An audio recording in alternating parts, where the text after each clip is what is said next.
how's it going? So I want to make a debunking video about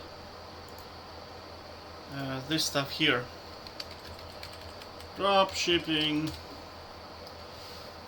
Now seems to be an absolute swarm of people who are telling you that you can actually make a lot of money with dropshipping. Right now, the way they make money is by selling courses, naturally, right?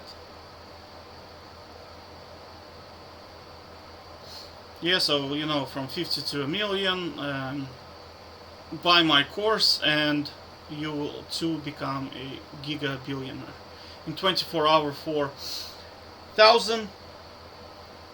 Okay, and here he is on YouTube telling you exactly how to earn this. So now I'm thinking how to break it down for you. Well, let's take a step back 1 second. So I decided to include the market theory as well, because you will understand kind of how economics work. It might be a bit boring. I'll try to go through it really, really quickly, but it's important piece of information, right? Look, there are 4 types of market structures in the world, in economics, right? Perfect competition is where there is an obscene amount of sellers and they're all selling the same thing. So think about potatoes, I don't know, pasta, right?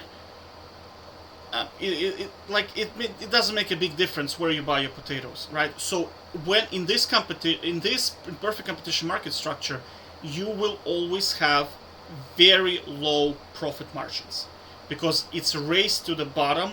The only differentiating point is the price. So the lowest price usually gets the most customers, right? So it's race to the bottom. You cannot get rich in this structure. Impossible. Now the next is, now it says here monopolistic competition, but it's actually called imperfect competition, right? Well, you can call it maybe monopoly, but like there's a lot of names to it. But think about, like, it's kind of like you're still selling the same product like in perfect competition, but there is some point of differentiation in the mind of the customer, right? So in here we have no differentiation because you buy potatoes makes no difference, right? In here you can have like potatoes that are very good for mashed potatoes.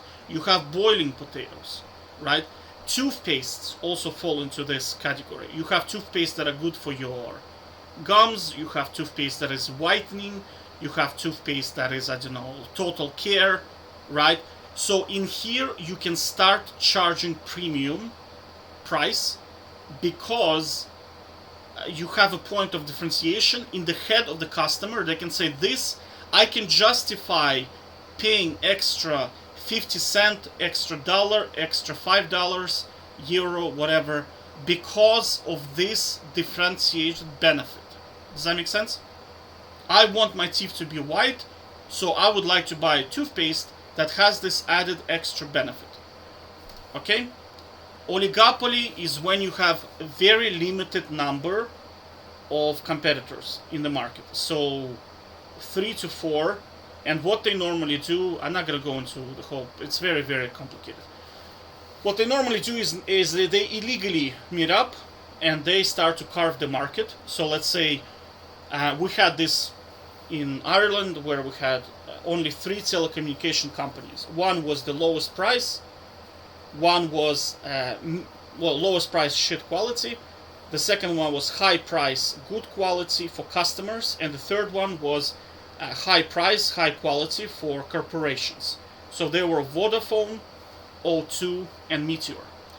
When they meet up, they say, okay, O2, do not enter the Meteor market.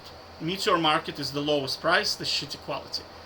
And they're effectively creating a monopoly inside the market. Now, why monopoly is important? Because if you are a monopoly is when there is a single company and no other competition in the market available. Why this is bad? Because you have no choice. They don't care about quality and they can charge any price because you have 0 alternatives.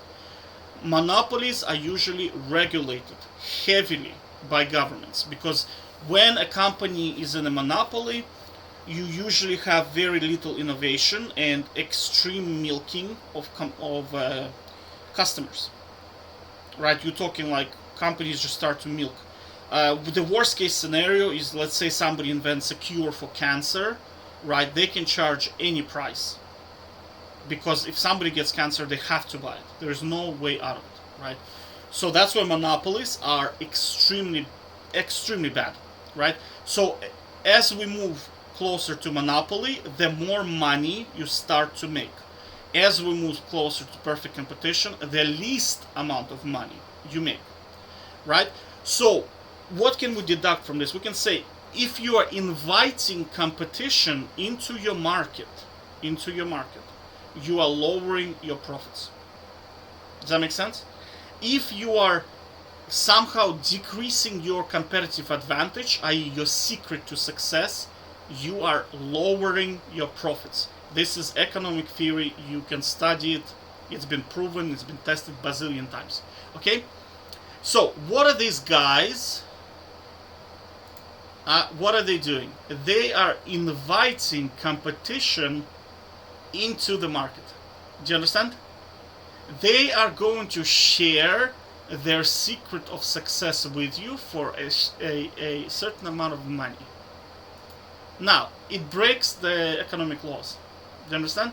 So therefore, it has to be a scam. There is no way you can make excess profits while inviting competition to do exactly the same shit as you are doing. Do you understand the problem?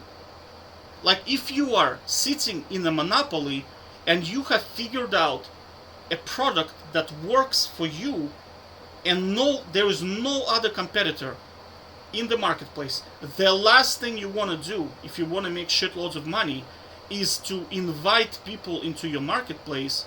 So your market, that niche, whatever, selling labeled balloons with the picture and your name on the balloon. Let's say you're the only person who's doing it. You're gonna be like a monopoly, right? You're milking it. You're getting bazillion people ordering your balloons. The worst thing that can happen to you is that other people are gonna enter the market and they start hammering at your profits. Because now what you have to do, you have to lower the prices, right? You have to lower the price. Otherwise, people are gonna go to the other competitors. You have to increase your quality.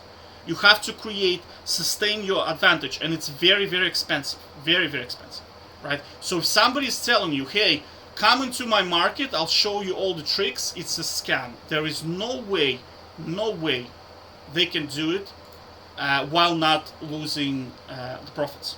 It has to be that market is probably useless. Does that make sense?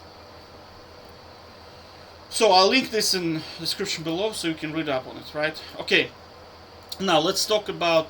Actually, that's gonna be part 1, and in part 2, I'm gonna go through a bit more juicy stuff, probably. How this kind of like the system is kind of rigged against you. Because I just described basically economic theory. So, okay, in part 2, I'll describe the rigged system.